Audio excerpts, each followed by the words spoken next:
Welcome to another Road to Hollywood. We've got an exciting show for you today. Thank you so much for tuning in. Again, it's our pleasure to bring back one of our favorite guests. She was on a show a few episodes ago. You definitely want to check that out on the channel. She did a great show with Jay King. We couldn't get enough, so we brought her back for more. We're going to cover so much ground tonight. Will you please welcome to the Road to Hollywood, Gail Murphy. Oh, thank you. It's so good to be here. It's always fun for me to actually do anything with you because you're just so damn connected, and you're always doing such interesting things, and you're a good guy.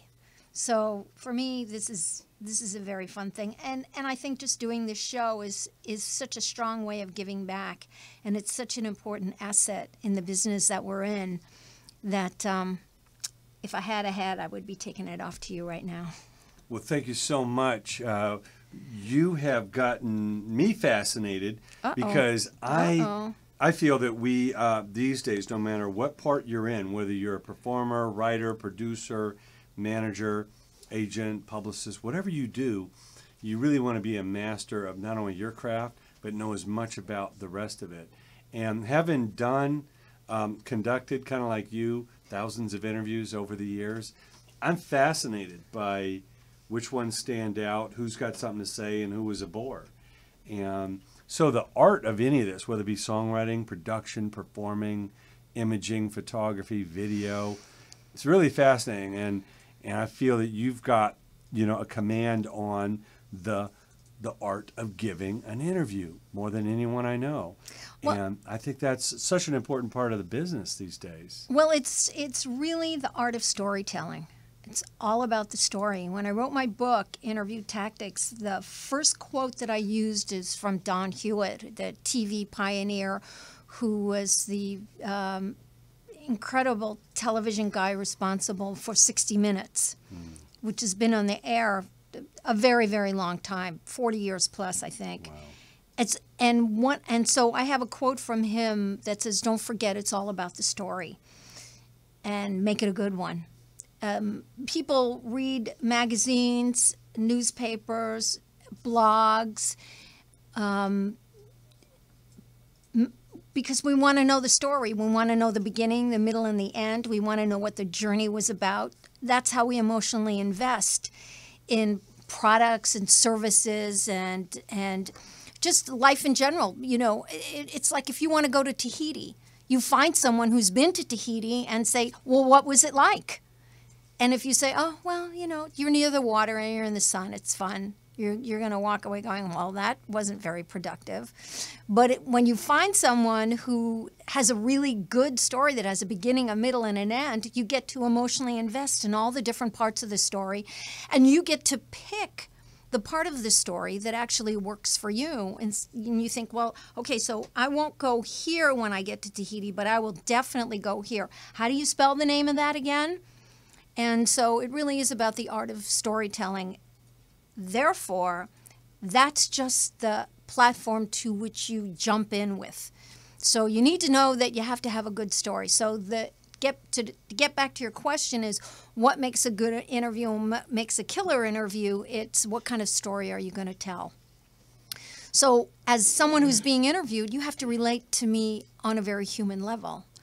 You have to emotionally invest in me. You have to look in my eye, which I have to tell you is very difficult here because this is a two-shot, but you're actually over here, and I can't spend the whole time not doing that. And because we're energetic beings, we give each other energy. We get vibes from people. I mean, isn't that what being creative is all about? It's what we give people, not necessarily by what we say, which is extremely important, by what we do, by our energy and what we give people. So for you that are watching this, if I tend to do this, I'm seeking this energy from Jay.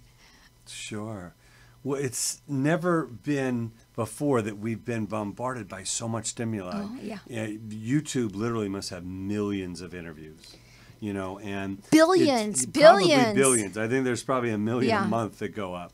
I think probably 1 million a day that go up. Yeah. It's something like that, like 100 hours of content go up every minute or something like that. Something like that. It's crazy. Yeah. But I think what's really important is, we've gotten down to these little soundbite kind of world. You watch a Extra or even Entertainment Tonight, and they may have interviewed somebody for 20 or 20 minutes. Yeah, 20 minutes or 5 minutes, but they're showing 13 seconds. That's right, and 13 seconds is pretty long for broadcast television. Yeah. So to be able to tell your story in that amount of time, or to be able to come across where people care about you, because really when you break it down and we think about our favorite artists, our favorite celebrities, our favorite actors, it's those that we feel some kind of bond with. They've touched us, and it's a good feeling we get when we see them on the camera or them performing. And that interview is such a big part of being able to see what their personality is all about. Well, if storytelling is a part of your life or your business, and the fact is that it's all about storytelling because the media is everywhere, prepare in advance and know what you're going to say. You know the questions that people are going to ask you, because if I said to you, I'll give you $5 if you tell me the 10 questions that come to your mind that people typically ask you about you in terms of what you do, 5 to 10 questions that people ask you about what you care about, the 5 or 10 questions that people ask you, what your background is about. You already know that. So what you want to do is when you're being interviewed or even networking, because networking, you're asked those same questions anyway. Do some research, do some homework. Who is this journalist? Listen, they Googled you, you Googled them. What is this TV show? They Googled you, you Googled them. How do they actually cover shows? How do they actually cover people? National Enquirer, National Public Radio. So do your homework, be prepared. This is your business, this is your product, this is your service, this is your artwork, this is your CD.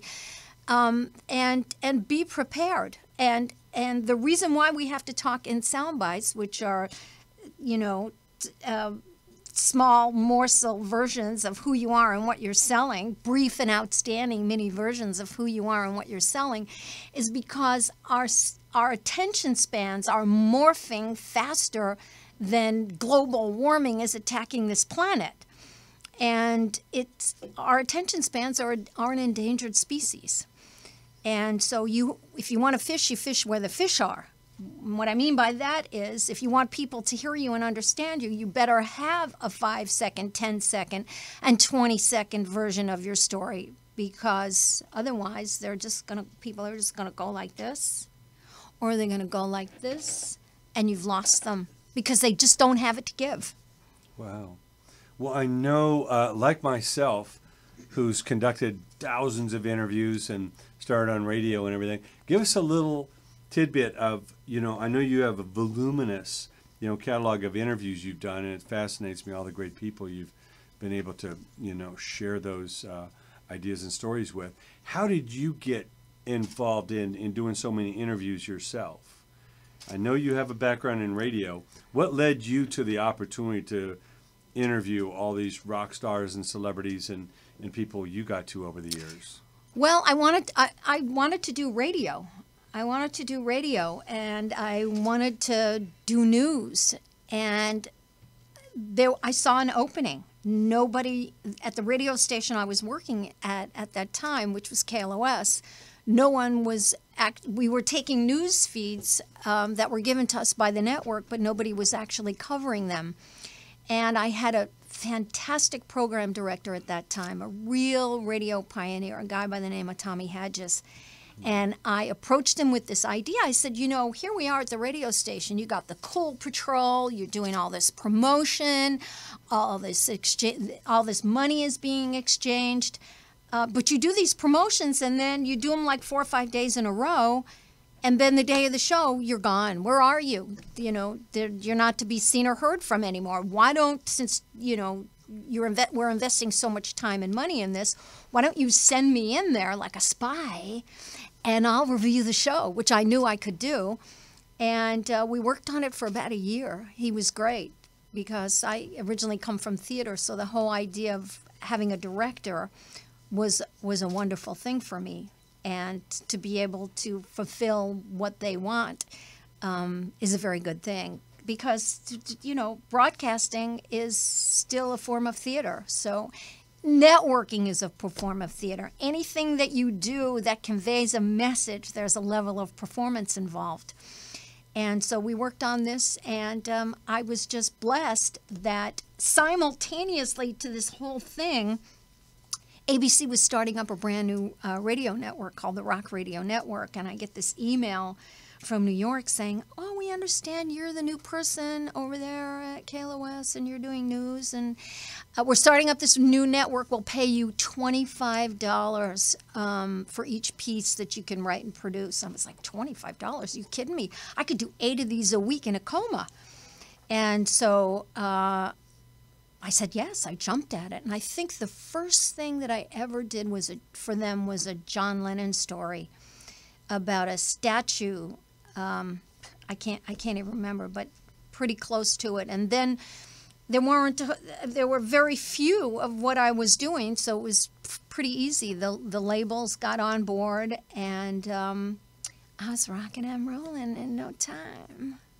Well, I kind of liken it to, you know, sports, where the best coaches are the great players. You know, you've gone through this great history of playing and then being able to coach others, and I see that similarity in doing so many interviews, because like I say, I've done a lot myself, and then you kind of get a feel for, again, the art of it, you know, and I think you're able to coach others, you know, from your experience of what makes a good interview, what worked best. I've done about 15,000 interviews in my career, and it's so interesting that you should say that because I have a framed picture of Phil Jackson in my office. I mean, I'm a Laker fan, okay? Not Chicago, but not the Bulls, but the Lakers.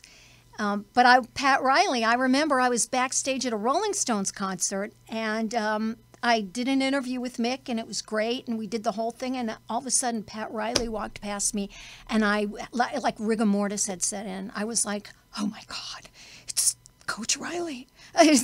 You know, those things really get you. And you know, Phil is very prolific in giving advice and talking about his journey, and I always listened to everything he had to say. Also, Pat Riley. I was doing this 25 years before I ever even occurred to me to expertise myself and become a media coach and the celebritizer. But I guess part of me knew and was sort of planning for it. Yeah.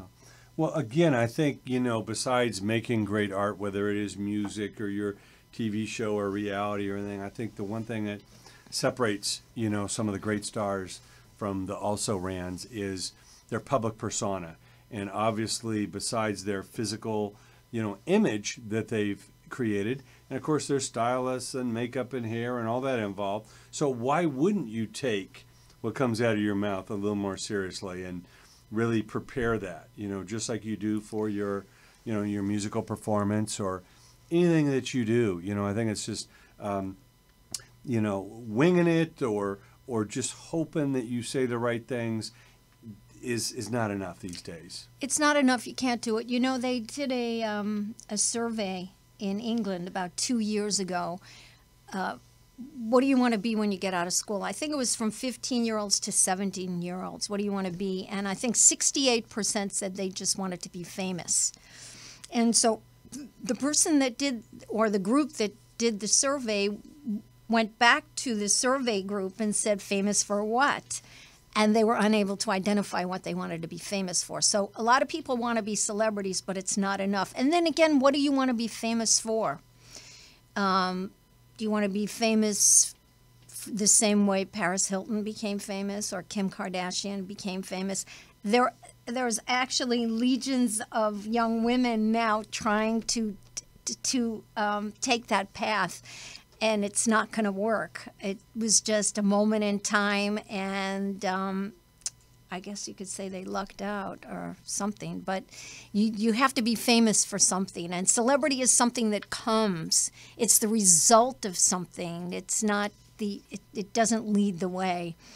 I sort of got lost in your question, so ask me the question again. Yeah, it's just, again, in preparing these days, everything has got to be on point, whether it's the live show, the look, the album cover, the video, the the trailer, whatever it is you're doing, got to be on point. So, I've done a lot of these red carpets, and sometimes you only get a couple minutes with with the celebrity, and they have to really, have something to say. Well, yeah. And you have to connect with them to really want to, run that piece. Oh, and they also have to be able to take over for you if you're just a newbie and your outlet sort of sent you out there with a tape recorder or a video camera, and they don't know. You also have to anticipate that they might not know anything about you.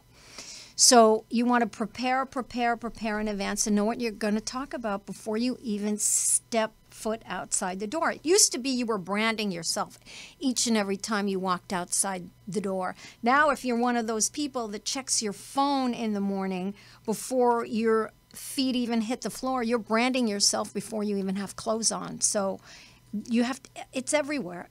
Our ability to get people to know who we are and what we do, if you work it out properly, it's the best thing that ever happened, because every single person that you tweet, email, post about yourself is potentially your next client, customer, or fan. And seriously, what do you want them to know? That you just ate a donut? Exactly.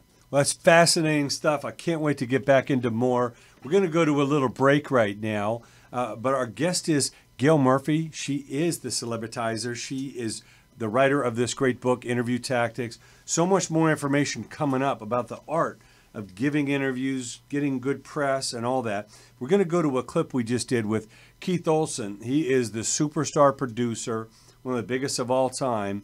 He produced Fleetwood Mac, Rumors, and Tusk, and everybody from, the Scorpions to Foreigner, mega hits. But Keith also ran out of the Sound City Studios, which is the famed studio that Dave Grohl just did the award-winning documentary last year. And just fascinating stuff. And Fleetwood Mac is back with Christine McVie, and they're out on tour. So check out this clip. Keith Olsen talking about making some of the biggest hits of all time in the music business. And we're back more with The Road to Hollywood right after this. Besides great.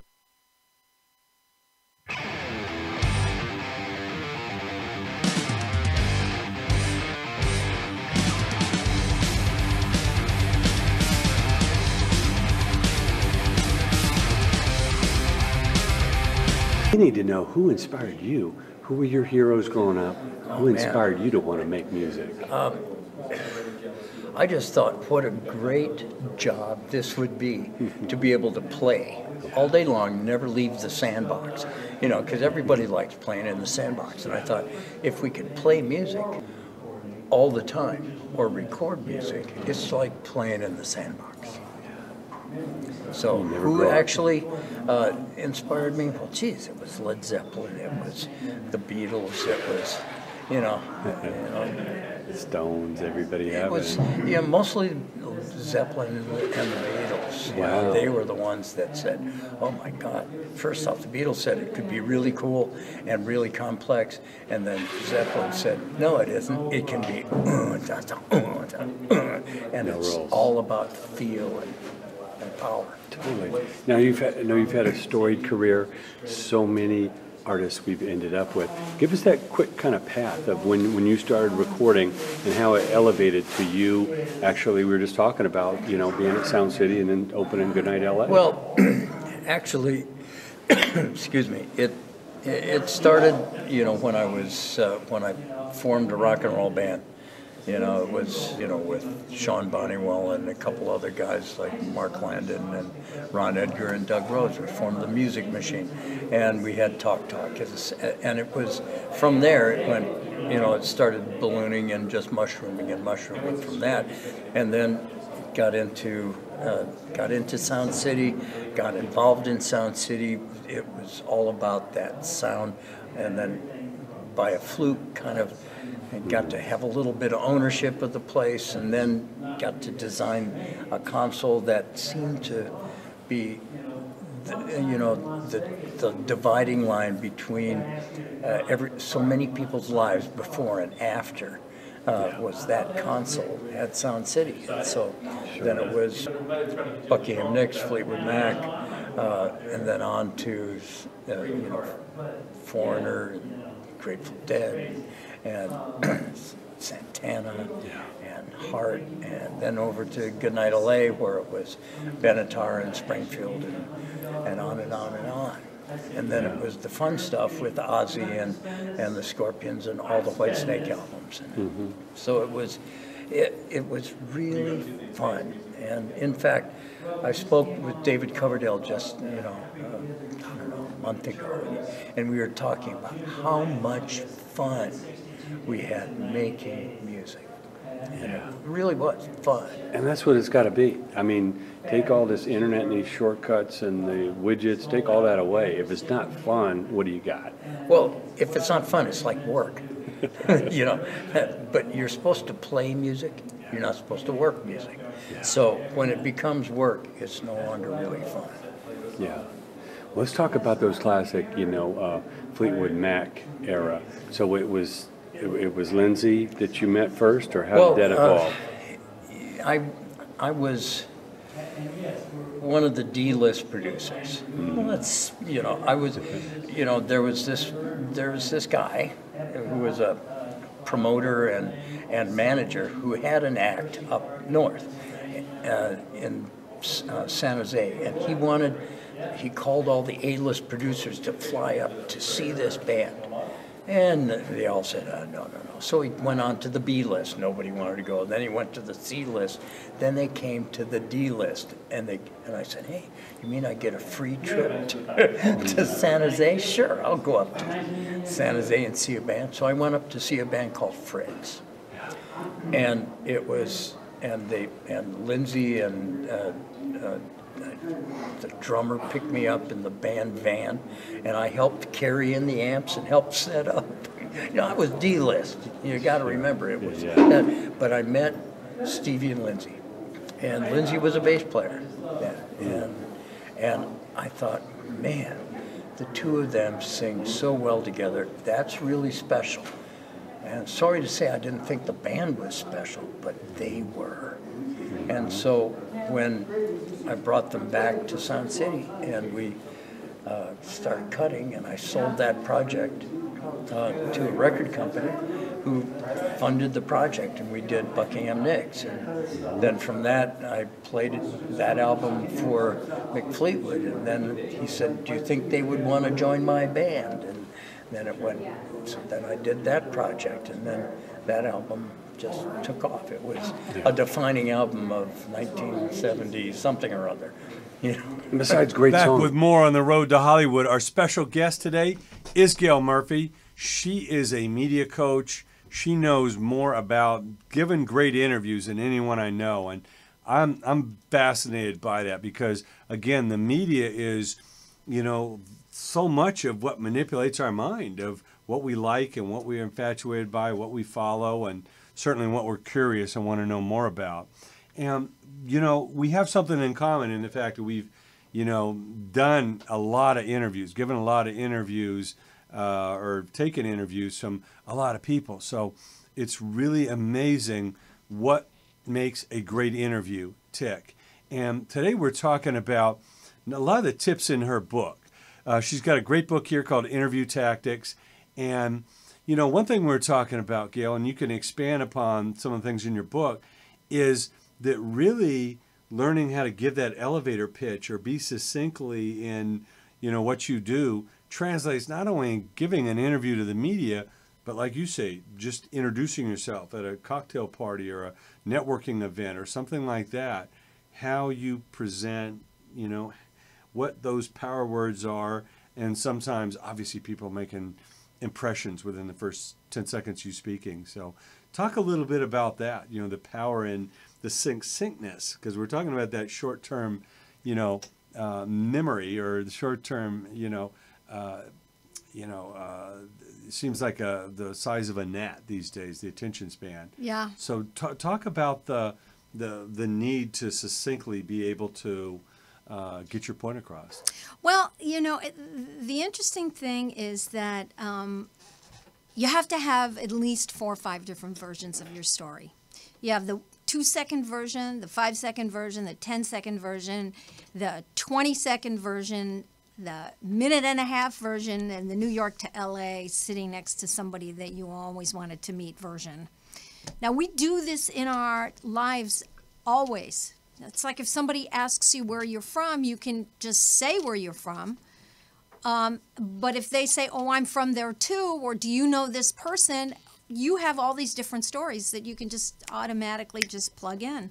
Well, we have the same thing with our business, product, and service, but it's with much more intention and much more focus. And so you have to anticipate what the questions are going to be. It's really important when you have a business, product, or service that you do a lot of networking, because that's where you get to practice all of this. And it almost doesn't even matter where you go. The idea is to stay within your industry. So you will always get someone coming up to you and saying, so, what do you do? Okay? So who are you? What are you selling?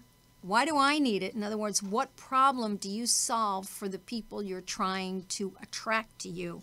And how can I get it? And within each one of those, I call that the Fab Four. Within each one of those 4 questions, you should have 5 different versions. So you should be able, and it's almost like, I used the metaphor earlier about fishing. If you want to fish where the fish are, you have to have a good hook. So obviously your shortest version has a lot of hooks to it. So, and I'll give you an example, and I'll be using myself as the example because it's what I really know about. So when I'm at an event, and because I have a lot of different versions of what I do, if I'm at an event that's a lot of musicians or a lot of actors, and people ask me what I do, I tell them I'm the celebritizer. And so I already know what the answer is going to be because I've observed this and I've made a science out of this. So they'll either say, what's the celebritizer? Or they'll say, can you celebritize me? And guess what? I have answers for both of those. Okay? And so what's the celebritizer? I teach people how to use media in their business. And I can probably teach you how to use media in your business as well. The other one is, can you celebritize me? Of course I can. It's what I do. I celebritize actors. What kind of media are you doing? So it's really all about engagement. And it's all about creating some kind of engagement. Social media thinks they have a lock on it when they say, don't try and sell anything. So when you're doing social media, they say, don't try and sell anything. When you're doing networking, you really shouldn't try and sell anything. It's really about this kind of engagement. So why the engagement? Because you want to get people to emotionally invest in you. Earlier, I talked about it's all about storytelling, but who's going to listen to your story if they don't care about you? The way in which you get people to invest in you is you make your story about them. So therefore, getting back to the first element where I said, where my answer was, can you celebritize me? Well, I already knew this was for actors. The event was for actors, or I already knew the event was for musicians. So I would say, yes, I celebritize singers, songwriters, bands, performers. And so now I'm already speaking their language. It's somebody that's familiar with what I'm saying. So you have to, the way in which you get people to emotionally invest in you is if you make your message about them. So you need to know who your target markets are. Who is your target market? Who buys your stuff? Is it an agent? Is it a manager? Is it people that you're auditioning? Is it your fans? And you need to know what it is they buy and how they like to buy it. And that's part of your job. That's part of what you do. If you're doing rap music, and you want to sell someone who's a country fan, you might be in for a bit of a rocky road, but it's doable. It's doable. I saw a great interview this morning on CBS this morning with Hootie Darius Rucker. And with Darius Rucker going from having tremendous success with Hootie and the Blowfish and then deciding that he wanted to get into country music. And he said, look, if you have a problem with me, that I'm a rocker or that I'm black and you don't want to come to my show, good. I don't want you to be my fan. I don't want you to come. I don't want to convince you. It's all good. But it's best to know who your target markets are, know what and how they buy. So how do you find that out? Well, there's something called the internet. And that information is always available. And you always want to talk to people to find out how they're doing it. How are they connecting with their audience? What are some of the things that they're doing? If you meet someone and you think that they may be significant, walk around the corner, get on your phone and Google them and try and get as much information as you possibly can. Yeah. Well, I think one of the biggest concerns these days is the amount of media stimuli that's just bombarding us. Yeah. You wake up in the morning and there's 100 or 2 emails and the tweets and the texts are coming in and, you know, everything is in super quick sound bites. That the amount of information that bombards us every day, but the little bit that we retain, you know, so that stickiness of being able to put something out there that actually impacts people and causes some type of, you know, emotional exchange, I think is so important. Because again, if we're just watching talking heads and we're hearing these sound bites and there's all this, you know, coming at us, people trying to sell us this and everything, you know, what do you look at as far as the art of being able to say something that impacts people? Well, there are words that are sticky and words that aren't. If you just finished a gig opening for, let's say opening for the Black Keys, you wouldn't just say, oh, I just got off the road. Because you want to open that door and you want to start that engagement and you want to start making that happen. You need to say where you opened for them and where it was, because you just don't know. So you want to give people information. It's like I compare it to this salad bar at Sizzler, okay? Nobody's going to sit down and eat the entire salad bar. So they're going to have a little of this, they're going to have a little of this, they're going to have a little of this, and then if they decide they like it, then they're going to ask for the menu and order something. It's the appetizer. So you have to do what I call set the table, and you have to give them something. So if somebody asks you if you're a musician, tell them what you play. Tell them who you've played with, but keep it tight, keep it focused, keep it compact. Yeah. So a lot of these names, because people want to know what they already know. yeah. So you have to tell them what you're going to tell them. Tell them what you have to tell them what you're going to tell them. Tell it to them, and then tell them what you just told them. So, for example, if I told you that I dated George Clooney, or that if I told you that George Clooney was my boyfriend, 50 years from now, you might not remember who I am. You might not remember that we were here, but I guarantee at 95 years old, you would say, I used to know a girl who dated George Clooney. Now, why is that? Because it's something you're already familiar with. So if somebody asks you what your music is like, take a second. Think about the conversation that you just had with them. If they're over 50, they may not know who some of the newer bands are. Okay? If they're in their 20s or 30s, you have to use familiar names. You have to know your market. So if you're a rhythm and blues guy and somebody asks you what's your music like, you can say, well, it's a cross between B.B. King and Lenny Kravitz. So at least you're connecting the dots for them, because people also like, you know, until they know you, they'll follow you to your car if they like you. But until they get to know you, they just want to be spoon-fed stuff and information, because they want to know that it's okay, because their friends aren't with them. They have nobody to bounce it off of. And so you have to give them something that makes it okay. Not only that, you need to be able to follow it up as well. And I'll use myself as an example. I chose the word celebritizer. It's a made-up word, but it has bling to it. I mean, you know, it's media.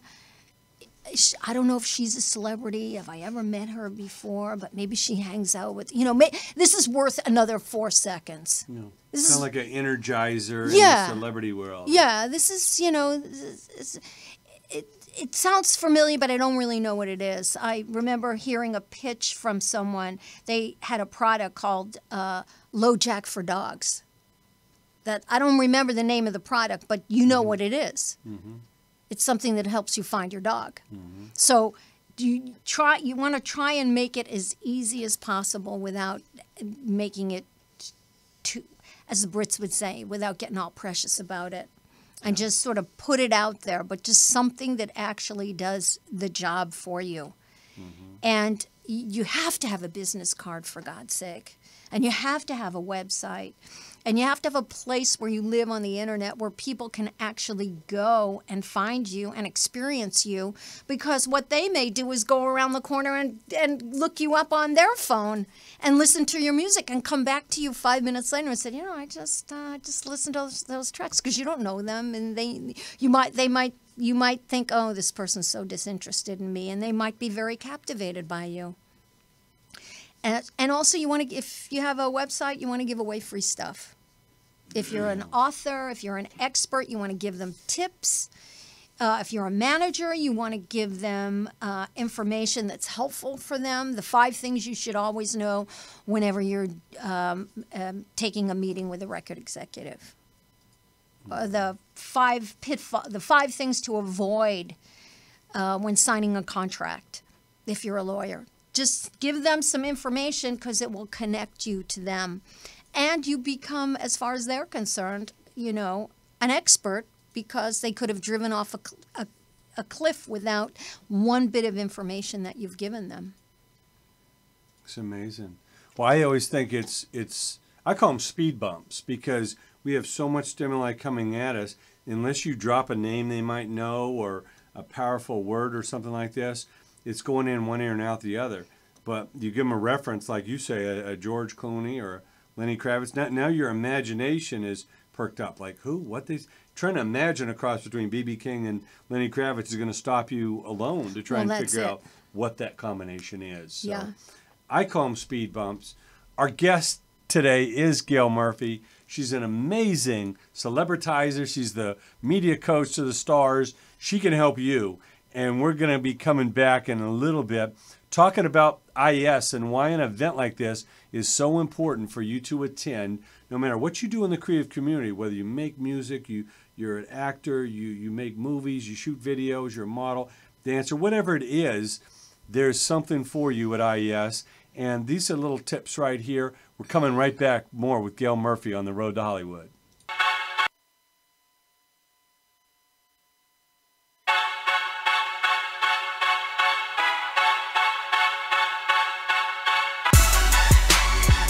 Hey, what up? This is Corey from Slipknot. This is Matt Sorum from Velvet Revolver. What's up? It's your boy Mac 1-0. Hey, this is Mike Inez from Alice in Chains. What's up? This is Be Real from Cypress Hill. What's up? I'm Sean from Yellow Card. It's your boy Warren G. I'm Brooks Wackerman from Bad Religion. Hey, yo, this is Method Man. This is Mick Jones and Foreigner. I got a question for you. Are you serious about moving your creative career forward? Then you need to be at IES. If you're a musician out there, you got a band, you want to rock, don't sit down on your ass and wait for someone to knock on your door. You can do it yourself. Don't wait for nobody.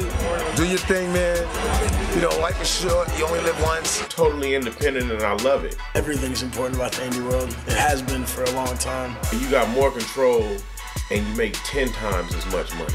10 times more money. Don't wait for the record label. Do it yourself. People need to hear the music that's in your head, that's in your fingers, that's in your heart. So get out there and let's hear it. Because of the internet and because of the greed of those old school executives at these record companies, the power is now in your hands, artists. Take back your art and don't sell yourself cheap or short to anyone. If you believe in your music, if you believe in your gift, if you believe what God has given you, make sure you go to IES, show the world what you got. It's gonna be going down here in Los Angeles, and it's something that gets all you independent artists getting going on that drive, doing what you guys gotta do, man. Be independent. Don't be afraid to be independent. You gotta be a part of doing you first, and that means independence. I implore you to go to the IES, the Independent Entertainment Summit, and do your thing.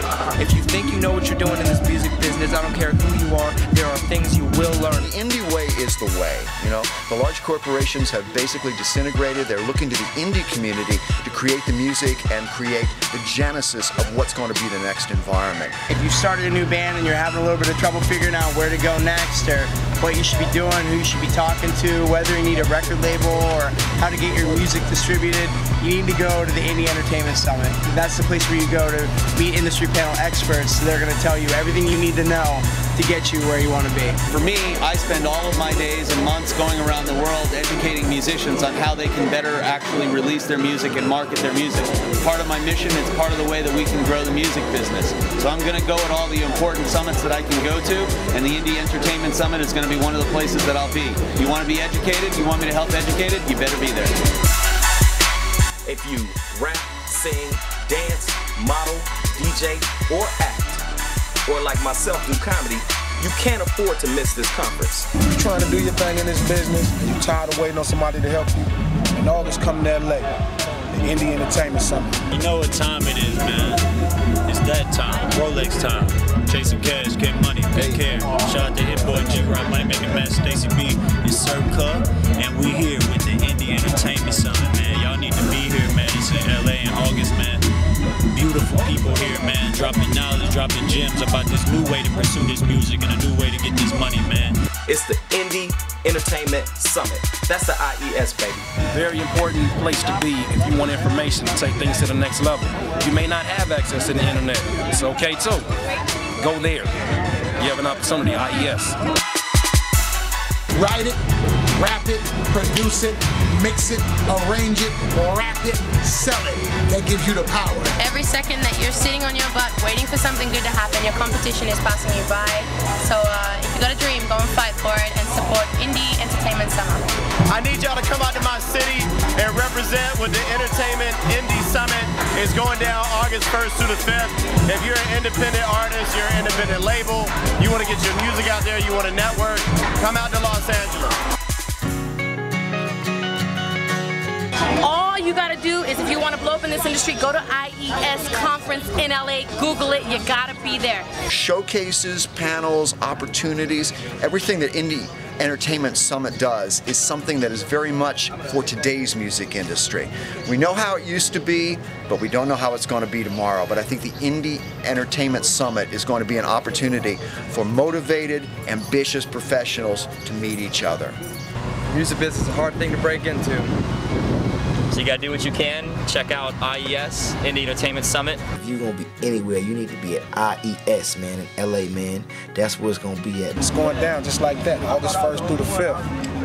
IES, man. If you ain't going to IES, you ain't gonna live to be an artist. You know why? IES, feed your mind, feed your soul. Get a good lawyer. They'll teach you which way to go. If you're serious about your music, where do they need to be? You gotta be at IES, yo. What's that? Indie Entertainment Summit. You should check it out at IES.com. Hopefully this will become an annual event that we'll all be going to many years from now.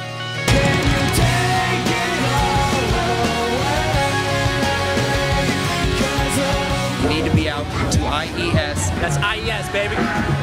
Going down August 1st through the 5th. You have to check out IES. IES, show the world what you got. Ain't no excuses. It's now or never. It's your chance to show the world what you've got. IES. I hope I see you there. Indie Entertainment Summit, man. Sir Cut, we gonna be there. Indie motherfucking Entertainment Summit. Be there, Jack. IES. Look for it online, the Indie Entertainment Summit. If you really think you got what it takes to stand out, you really want to make sure you stand out, you can show the world what you got at the IES, the Indie Entertainment Summit. IES, it's going to be here in Los Angeles. Entertainment capital of the world.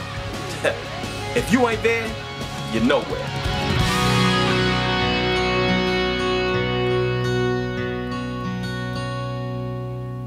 Back on the road to Hollywood, our special guest is Gail Murphy. She's an amazing author, coach, someone that just knows the world of interviews inside and out. I can't get enough of it because, again, being a student of the game and a master of many crafts that you need to be these days, especially if you're a performer, an artist, or someone in front of the camera, it is a definite art. And some celebrities we can't get enough of. If we got 5 or 10 seconds of them, we're, just excited about that. Gail, give us a few more tips, in your book. Again, Interview Tactics is the book. Give us some tips that, people can use in their everyday life, whether they're a performer or they're just presenting their business or they're growing in a creative community, whether you're a producer, a manager, or a publicist, whatever you are. Well, first thing I want to say before I actually do this, in 2014, the media is in our hands. So like I said earlier, every single person that's able to read your posts or see or read your emails is potentially your next client and customer. And we have to realize that regardless of what business, product, or service you have, every single time you speak about who you are and what you do, you're actually promoting and marketing yourself. The whole idea is to take that and do it with intention. So if you don't have enough time or you can't or you don't want to promote or market yourself, if you can't do that with the intention of a heat-seeking missile, who's going to do that for you? Nobody. Not even anybody that you know is going to do that. And the reason why they're not going to do it is not because they don't love you. And not because they don't care about you, because they're just as busy as you are. So I'm just going to go over just a couple things here. I don't have them by memory, but for the most part I do. And that is, in order to be able to promote yourself, you have to be able to pitch yourself so that you can say who you are and what you do. And if you can't tell your own story, who can and who will? Not me, because I'm too busy, and not Jay, because he's too busy.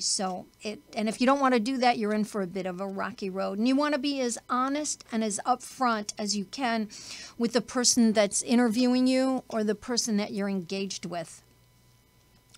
But it's really important that you relax and enjoy yourself and have a good time, because being interviewed, you get to be the star of the Me Show, starring me, or in this case, you. And if you don't focus on selling anything, but just focus on telling a story and disseminating information, you're actually really going to enjoy the process. When you're telling your story to the media, now the media is anyone or anything that has the ability to take your message and move it forward.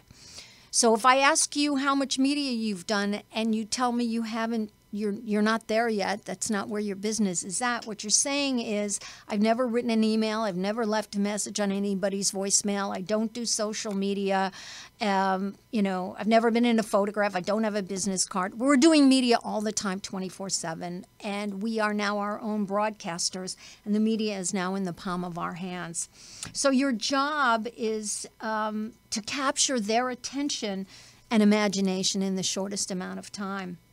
And the best way to do this is by using color and detail, because a good story is both the sizzle and the steak. So you want to set your story up, you want to paint a picture with your words using color and detail, and you want to drop the other person in. So for example, if I tell someone, oh yeah, I met Mick Jagger. Oh, wow. Oh, okay. That's really cool. Okay. All right. But if I said I met Mick Jagger in a limo or backstage, or what was happening and what were some of the color and detail, it's much more engaging, and it's also much more memorable. You want to prepare in advance and know what you're going to talk about before you to tell anybody about your business. So that includes identifying who your target markets are, how they buy. You want to stay on topic and you want to stay focused. You want to be specific. You want to give color. You want to give detail. You want to give names. Remember, you're a reporter too, reporting your story. So you want to think like a reporter. Get it all straight. Get your timeline straight. You're also a storyteller, so you want to be memorable. You want to create and have as many colorful and intriguing sound bites ready at a moment's notice. They help tell your story. They help move it along. They keep it interesting. And you want to keep it interesting. Keep it newsworthy. If you just played a gig at a brand new club and the club is owned by, let's say, somebody famous, you want to mention the name of the club. You want to mention the name of the city. And whenever possible, you want to connect or incorporate your message with a story that's already making news. It's called piggybacking. This way, it becomes more of an attention grabber. Someone can say, oh, yeah, that's right. I heard about that. I read about that. Engagement. Media outlets especially are apt to run your story if it gets the feel of it's ripped from the headlines. You notice we had this airliner that went down in the Indian Ocean, and they're bringing in all of these experts. How do you get a story that's 3.5 weeks or a month old or a month and a half old or 2 months old or 6 months old? Because there's new information and they continue to piggyback off of something that people already know about.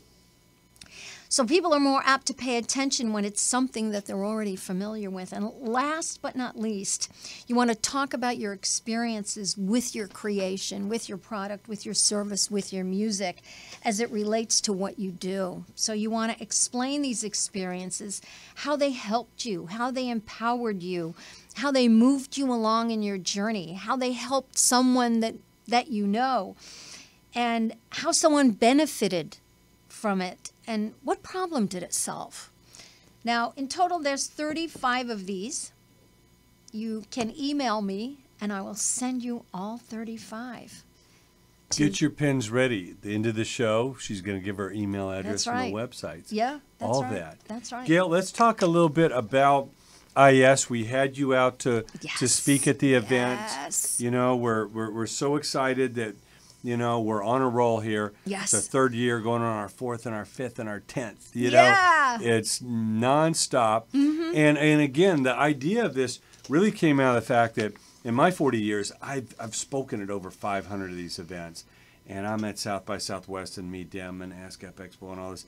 And I'm always leaving feeling like, they left a lot out, you know, or it's just too techie or it's too specific. And you know, what we've done with the Indie Entertainment Summit is really give people a full picture and a very interactive experience where the speakers come right off the stage and they're mixing, and the networking is tremendous, and it's more intimate in the fact that we've got, you know, a reasonable crowd. You know, we're not in this big giant ballroom where you end up watching the video screen rather than who's in front of you, and you're afraid to ask questions because there's like 1,000 people in the room and things like that. And I think what's really resonating with so many people is the amount of information. You know, what's great about the indie world is we're all very free and giving. You know, I did an interview with Tech9, who's one of the biggest in the hip-hop world, and he says, we give information. We don't, you know, unlike the major labels or a sports team or a political party that's going to be very secretive and very,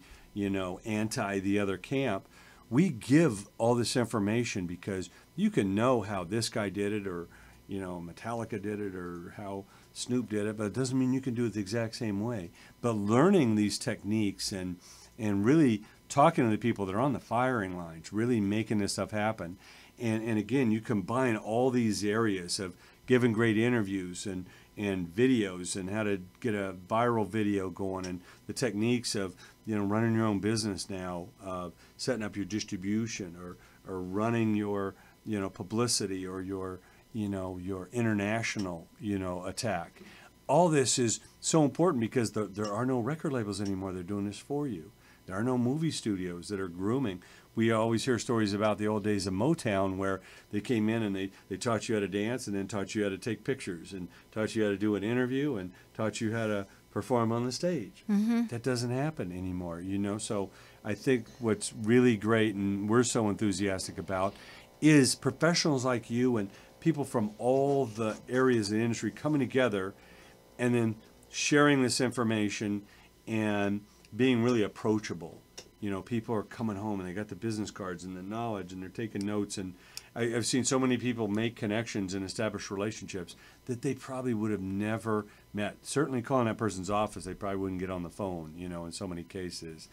Tell us a little bit about your experience at IES and why it's so important for someone in the creative community to be there. And it's not just an LA event. We've got people coming in from over 20 countries, all regions of the U.S. come in, because the speakers we have are so powerful and so busy, it's hard to get them out of their office for an hour or two. They're not going to be flying to Austin or Miami for this.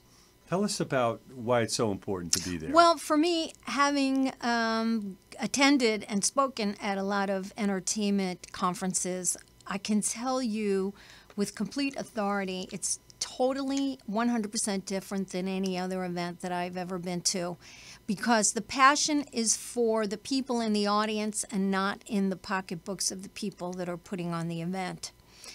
And it is so apparent. Having spoken at some of the biggest events, the majority of the sessions are sponsored, and they're usually very corporate. And in their sponsorship, they're not really interested in giving you a lot of tips, a lot of tactics, a lot of techniques. Maybe what they will do is pay some celebrity musician to actually be there, and they will tell you about their rocky road to success, but that was their rocky road to success, not your rocky road to success. So I want to know how that relates to me. Yeah. I want to know what that means for me. There's very little money in my telling you what that means for you, because you're not going to really buy anything from me. Only you know what that means for you. But if I tell you things that work across the board that maybe I won't make any money off of, that's really not going to happen in a lot of big conferences. That's number one. Number two, what sticks in my mind when you say that was last year's event, where you had this producers session. Yeah. You had like 5 or 6 people, and every 5 minutes somebody else came up. Somebody else like joined the producer session, and these were like huge people. They didn't want to get off the stage. And they commandeered the room to the point where, you know, they came down into the audience. There was another session that was supposed to be happening after that, and it was like, well, 20 minutes. 20 minutes. And maybe from a business perspective, that's not the best thing to do. But if you're there and you've paid your money to be there, that's a very cool thing, because that's what really happens in life. And you're not really giving if the clock is ticking and you got to cut it off. So I only have really good things to say about IES. And so that's my 25-cent tour. Well, we appreciate that so much, and we get those glowing testimonials, and it makes all this hard work and the year-round of activities to put this together so worth it.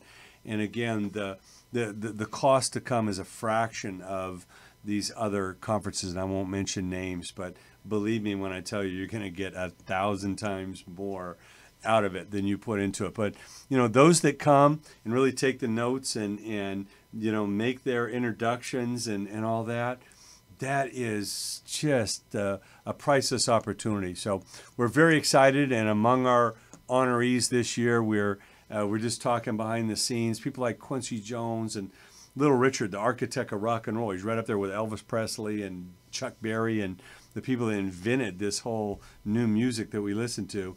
And people like Bootsy Collins and George Clinton, Parliament Funkadelic, a big, big tribute to Tupac. And we're going to have Snoop, you know, being inducted because his childhood idols were Bootsy Collins and George Clinton. And, you know, from Nirvana to Green Day, from Metallica to Blink-182, you know, it's going to be a very, very special edition. You do not want to miss it. You want to go to the website, IES Fest, that's short for festival, F-E-S-T, iesfest.com, and please reach out to us. And Gail, please give us your email and website. Well, my email is Gail, G-A-Y-L, at gailmurphy.com, Gaylmurphy. And, you know, I was just thinking about this when you said it. It would probably be a really good idea for you to prepare before you go to IES Fest, because you're going to be meeting people like this and like that, like this. And every single person that you meet is going to go, so who are you? What are you selling? Why do I need it? What problem does it solve for me? Why is it cool? And where can I get it? So you want to bring business cards, but you may want to get this book also just to turn your head around and that you're in that space.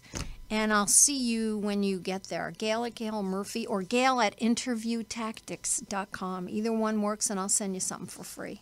How's We that? highly recommend the book. Thank you so much for coming in, Gail. You're going to see her and 100 heavyweights at IES. We can't wait to see you there. Thank you so much. This has been The Road to Hollywood.